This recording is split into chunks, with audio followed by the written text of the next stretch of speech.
بسم اللہ الرحمن الرحیم۔ باب وقت المغرب، نماز مغرب کا وقت۔ عطا کہتے ہیں یجمع المریض بین المغرب والعشاء، مریض مغرب اور عشاء کی نماز ایک ساتھ پڑھ سکتا ہے، جمع کر سکتا ہے۔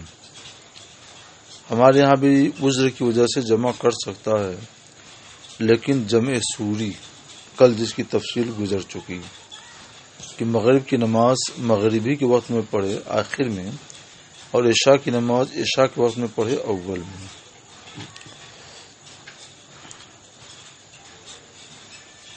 رافع بن خدیج کہتے ہیں کہ ہم لوگ مغرب کی نماز پڑھ رہے تھے، نبی کریم صلی اللہ علیہ وسلم کے ساتھ پڑھتے، فینصرف احدنا، تو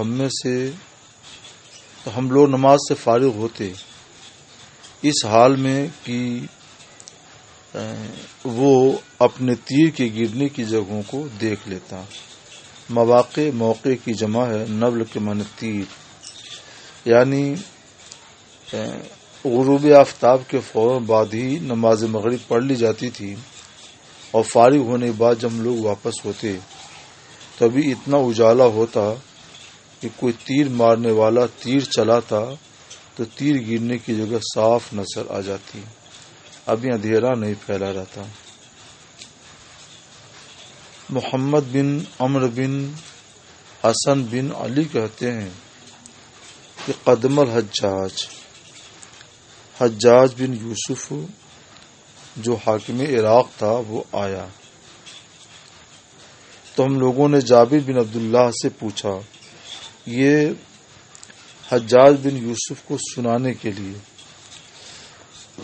جابر بن عبداللہ سے سوال کیا نماز کے وقت کے بارے میں۔ اصل میں یہ نماز کو بہت تاخیر کر کے پڑھا کرتا تھا، اس لیے اس کو سنانے کے لیے اور اس کو سمجھانے کے لیے صحابی رسول جابر بن عبداللہ سے ہم لوگوں نے پوچھا کہ نماز کا وقت کیا ہے، تو فرمایا نبی کریم صلی اللہ علیہ وسلم ظہر کی نماز دوپہر میں پڑھ لیتے تھے، یعنی اول وقت میں، یہ سردی کے موسم کی بات ہوئی، اور عصر کی نماز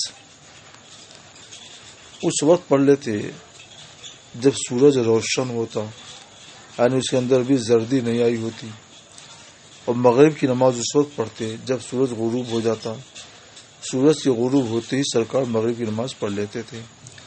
والعشاء احیانا و احیانا، اور عشاء کبھی اور کبھی۔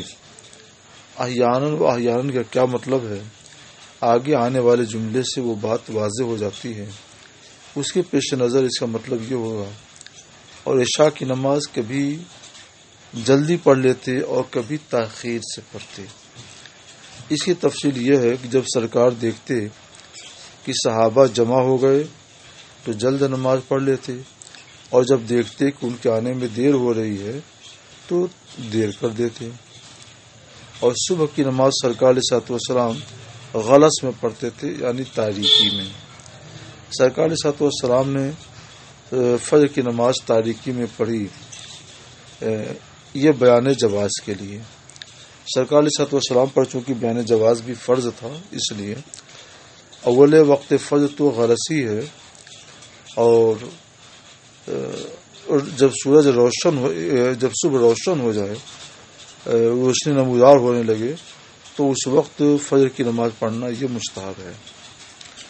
کل میں نے بتایا تھا کہ ہم کہیں بتائیں گے تو فجر کا وقت تو آیا نہیں ہے، لیکن ہم یہی بتا دیتے ہیں کہ فجر کی نماز تاخیر کا مطلب کیا ہے۔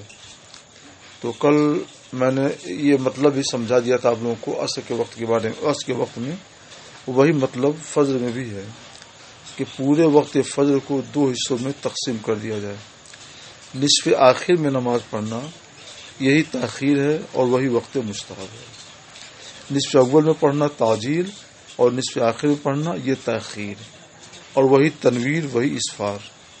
تو مستحب یہ ہے، اس کی وجہ یہ ہے حضور صلی اللہ تعالی علیہ وسلم نے ارشاد فرمایا، اسفروا بالفجر فإنه اعظم للأجر، صبح کی نماز روشن کر کے پڑھو کہ اس سے ثواب زیادہ ہو جاتا ہے۔